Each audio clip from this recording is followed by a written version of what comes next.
Good morning po mga boss. Isang mapagpalang umaga po sa ating lahat. At sa araw na ito andito po tayo sa Maynila. At dito tayo sa Roxas Boulevard, Manila. Dito tayo napadpad at ng ating pasahero, no? Time check po tayo, no? Alas 11:25 ngayong umaga. Muli po, ako po si Boss Milo Vlog. Muling mag-update sa inyong sa ating YouTube.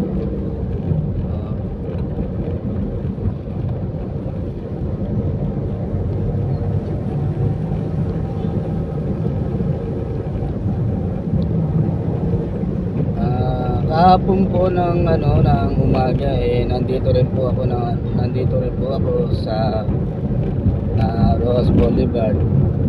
Paano po ako pa road 10 po ako. May napansin po ako dito sa tulay ng EDSA papuntang Baclaran kahapon po. Isang motor po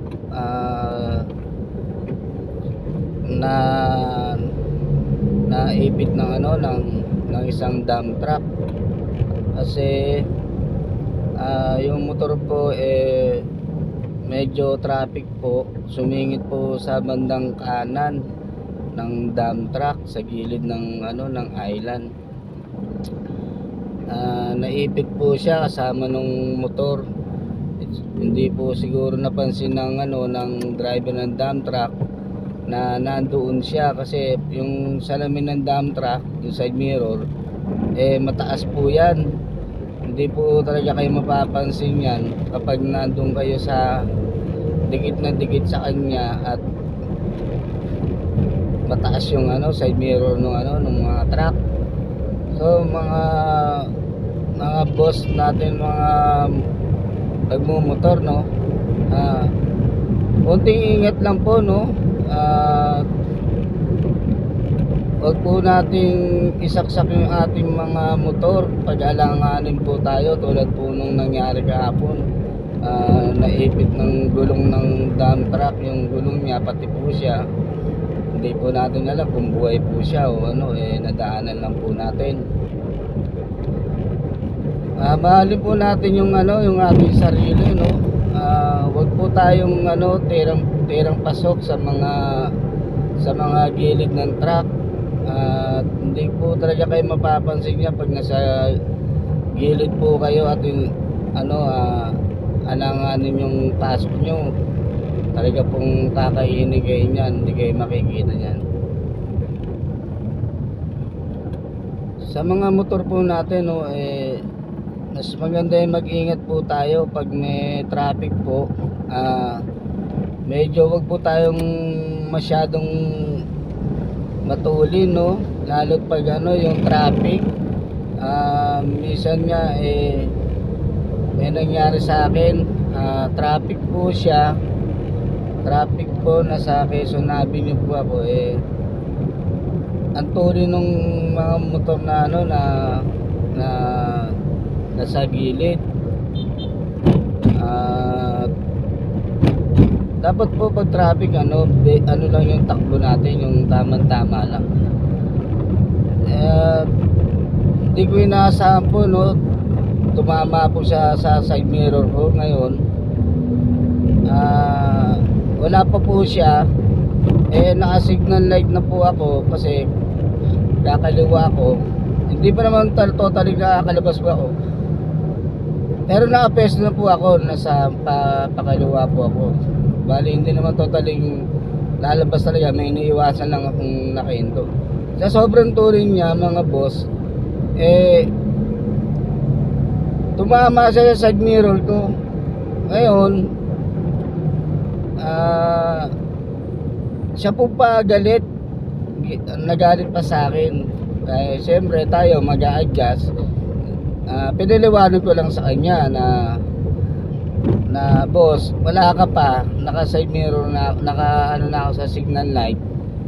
Nakikita ko yung mga parating na yan, kung ganun. Bigla kang sumulpot sa sobrang tulin mo, traffic kasi. Papatakbo ka ng ganyang katulin, kung ganun. Ngayon, siya pa galit. Sabi ko, huwag kang magagalit kasi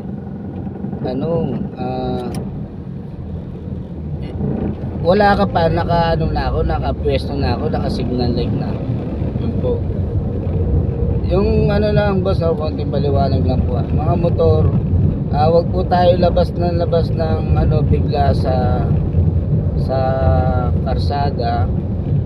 Paglalabas po tayo sa karsada, kainin po natin yung gilid po ng gilid na puti palabas ng kanto. Wag po agad-agad kayong galing kayong loob at gigitna po agad kayo, maling-mali po yun. Ngayon, pag may parating at hindi kayo agad na nakita, madidisgrasya po kayo. Yun lang po mga boss. Sana po yung mga kasama nating motorista na mga nagmumotor, konting ingat lang po sa pagpapatakbo, lalo pag traffic. Tamang takbo lang po, huwag po tayong yung biglang nagpapatakbo na matulin. Hindi po natin inaasahan na may magbukas ng pintuan o may lumiko, kasi may iwasan. Sa sobrang tuloy nyo,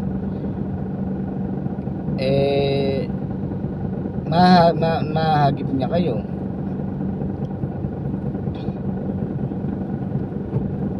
Kawawa naman po yung motor na nasa ilalim ng dump truck.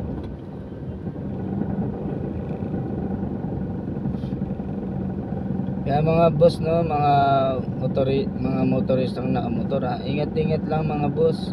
Mahalin po natin yung ating buhay. Huwag natin panghawakan yung motor kayo na lagi dapat kayong pagbibigyan. Huwag po natin panghawakan yung mga ganong pananalita po o mga naitatanim sa atin ng mga ibang nagmumotor. Mali po yung ganon. Mag-ingat ng pagpapatakbo, nasa normal lang, lalo pag traffic. Hindi po natin inaasahan yung mga aksidente na mangyayari sa atin.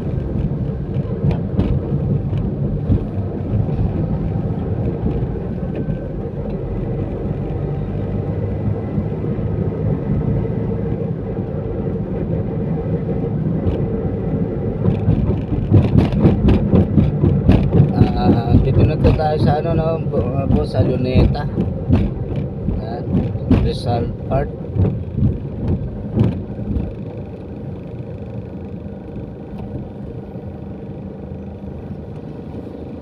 Mga boss ulitin ko po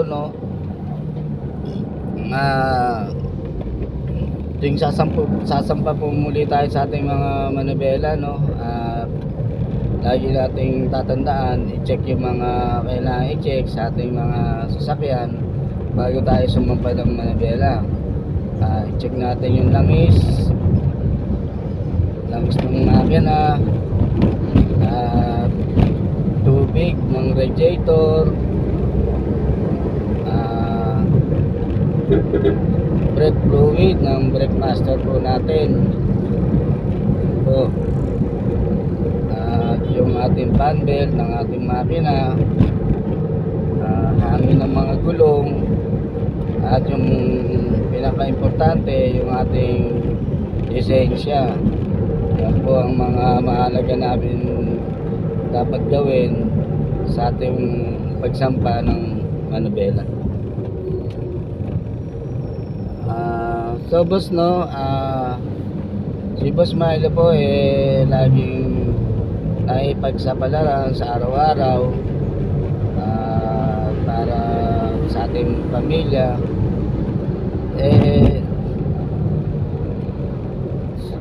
Lagi tayong may dalang mga gadget na pangtulong po sa ating mga motoristang nasisiraan. May dala po tayong 1 liter na gas para sa mga motor na mauubusan ng